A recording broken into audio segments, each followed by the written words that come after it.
Всем приветик, с вами Кексик. Давненько меня тут не было, и на самом деле я разучилась писать сценарий и озвучивать. Поэтому да. Давайте вы сделаете вид, что я не отсутствовала где-то год в общей сложности, и я даже не знаю, что еще сказать. Я к вам вообще-то не с пустыми руками. Я потратила целых полгода на это видео, поэтому посмотрите, пожалуйста. Я очень старалась.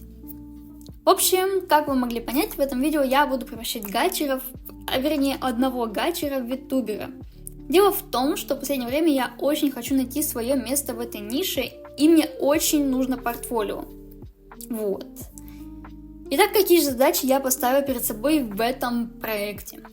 Помимо очевидных отрисовать и заригать саму модельку, мне нужно было проработать дизайн, чтобы было, так скажем, по-витуберски.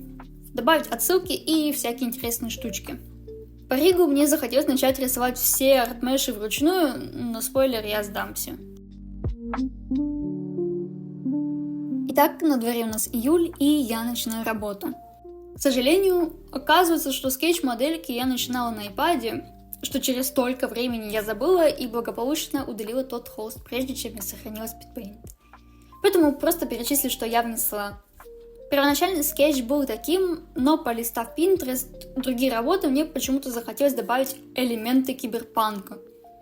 Также я когда-то очень-очень давно видела модельку с курткой-аквариумом, там еще были такие рыбки, но, к сожалению, как бы я ни искала, я не нашла оригинал.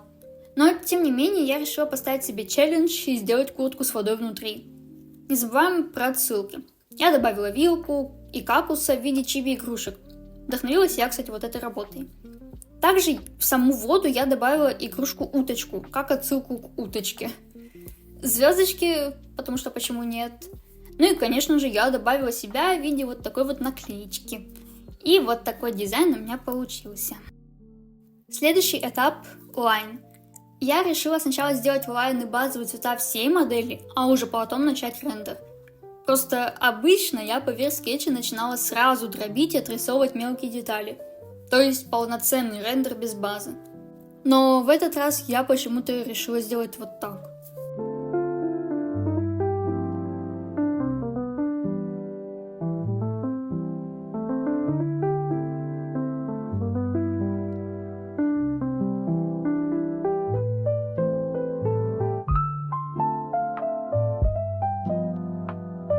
По итогу лайн готов, даже не знаю, что могу еще сказать, поэтому приступаю к рендеру.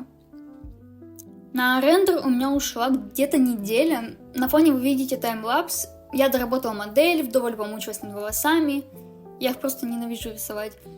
Также я довольно хорошо проработала чибиков. По задумке они должны быть плюшевыми, но все же не будут моргать, поэтому я довольно детально поделила их на слои. Основная проблема была в том, что я не очень понимаю, в каком стиле я хочу рисовать модели.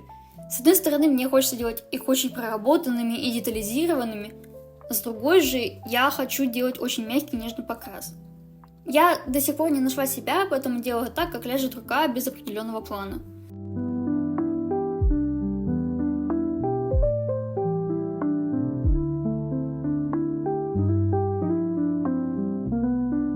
По итогу вот такая моделька у меня получилась. Вот спустя полгода я смотрю на нее и думаю, что сейчас бы я вообще сделала другой дизайн одежды и прически, такой более проработанный.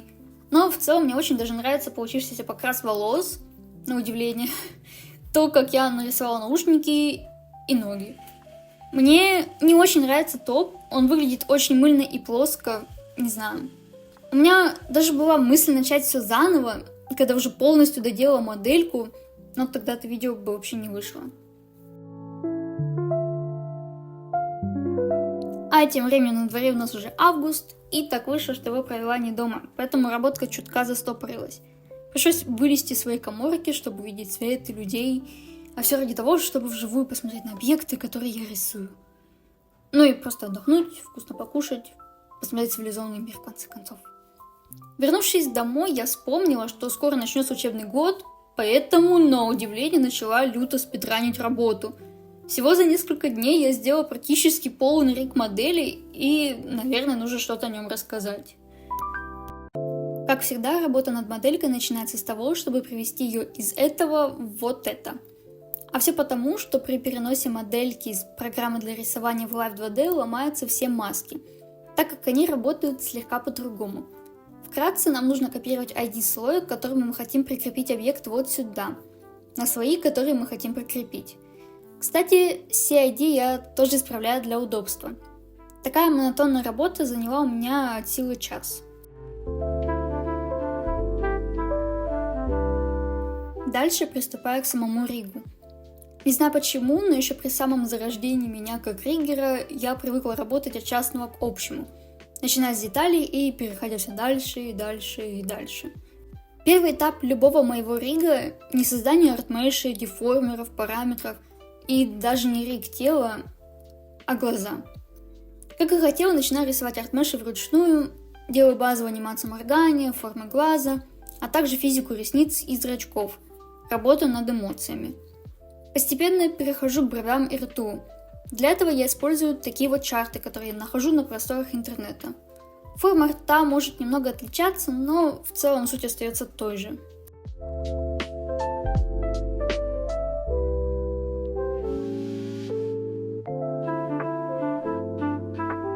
После рта перехожу к волосам. Раньше я их делала с помощью вот этого инструмента, но сейчас я перешла на анимацию с помощью варп-деформеров. На самом деле намного более удобная штука, особенно когда научился пользоваться временным деформером. Делаю два разных вида анимации, для движений по оси X и для движений по оси Y. Да, знаю, что это можно настроить в параметрах физики, но мне удобнее просто разделять эти параметры.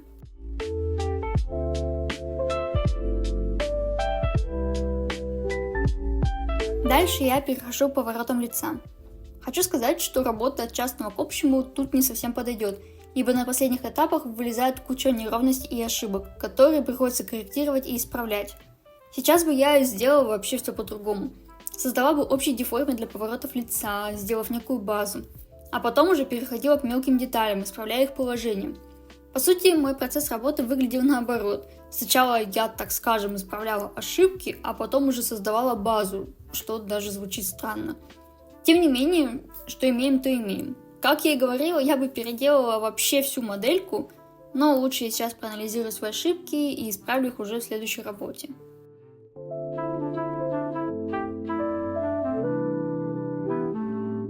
Дальше я хочу рассказать вам о таком вот интересном эффекте, который я подглядела у Hannah Q. Когда движение как бы отскакивает назад, для этого мы создаем новый параметр, переносим на него нашу анимацию. Переходим в раздел физики, создаем новую группу. Затем на input мы ставим оригинальный параметр, а на output новый. Немного меняем настройки и вот и все. Такой эффект я применила не только для поворотов лица, но и на глаза и тело. Кстати, о теле. Дальше я перехожу именно к нему, параллельно делаю анимации вилки и какуса. В целом, чтобы не тратить ваше время, обобщу некоторые детали. Из интересного, анимацию конечностей я делала также с помощью варп-деформеров, что довольно нетипично для моих ригов. Ведь я раньше даже волосы делала с помощью rotation-деформеров. Однако, первый очень сильно выигрывает в одном очень важном пункте. После применения rotation-деформера вы не сможете исказить дочерний слой, накинув деформер выше. Да, с варп-деформером нельзя сделать идеальное вращение, даже используя временный деформер. Поэтому при большой амплитуде лучше использовать rotation. Но если же амплитуда маленькая, то такого искажения в целом вида не будет. Да его можно легко подправить, создав дополнительные точки на параметре и немного подкорректировав форму. И еще про ноги. Такую анимацию я также подглядела у Hannah Q, как и идея с разрозненными поворотами тела. Я в целом оставлю ссылку на нее в описании, так как я очень сильно вдохновлялась ее видео и работами. А еще в описании я также оставлю ссылку на свой телеграм-канал. В последнее время он зарос постами, не касающимися моего творчества, но я постараюсь исправиться. Всю связь с аудиторией, пока не активна на ютубе, я также поддерживаю именно там. А также именно там мы выберем следующую жертву для моих экспериментов. Так что, если вы хотите самыми первыми следить за процессом новых видео, то переходите. А то за время моего отсутствия вы все подписывались. Ну так вот, переходим к самой запарной части – курточке. 100 раз я уже успела пожалеть, что добавила такую идею, но как человек с большими амбициями меня не останавливают никакие трудности. Пришлось даже посмотреть туториалы в интернете о том, как анимировать физику воды. Конечно же, не забывая и об уточке. Вот можете просто посмотреть на нее, потому что особо сказать мне больше нечего. Добавляю вот такую анимацию надевания курточки. Итак, едем дальше. Я немного слукавила, сказав, что мои большие амбиции ничто не остановит, но их остановила лень. Последний раз я садилась за риг в конце августа, и когда оставалось лишь делать позы рук, я забросила этот проект. Мне перестала нравиться моделька, хотелось начать все заново, но из-за учебы я не могла себе этого позволить. Вернусь к работе я в свой день рождения, доделав весь оставшийся риг буквально за час. Вот так всегда, кучу времени откладываешь работу, а потом делаешь все максимально быстро. Единственное, где я очень сильно схалтурила, я не сделала позу рук в куртке. Потому что я уже максимально хотела закончить модельку и приступить к новым проектам. Поэтому давайте покажу, что у меня получилось.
На момент написания этих слов и озвучки у меня уже наступил 2026 год. И я даже не знаю, сколько еще времени я потрачу на осмотр всего материала и монтаж, но очень надеюсь, что оно выйдет хотя бы в январе. Напоминаю про свой телеграм-канал, там я сделаю пару вопросов касаемо следующего видео про модельки. Хотелось бы напоследок сказать спасибо тем, кто досмотрел это видео до конца, кому все еще интересно мое творчество. Увидимся в 2027, всем пока, и я не умею нормально завершать видео.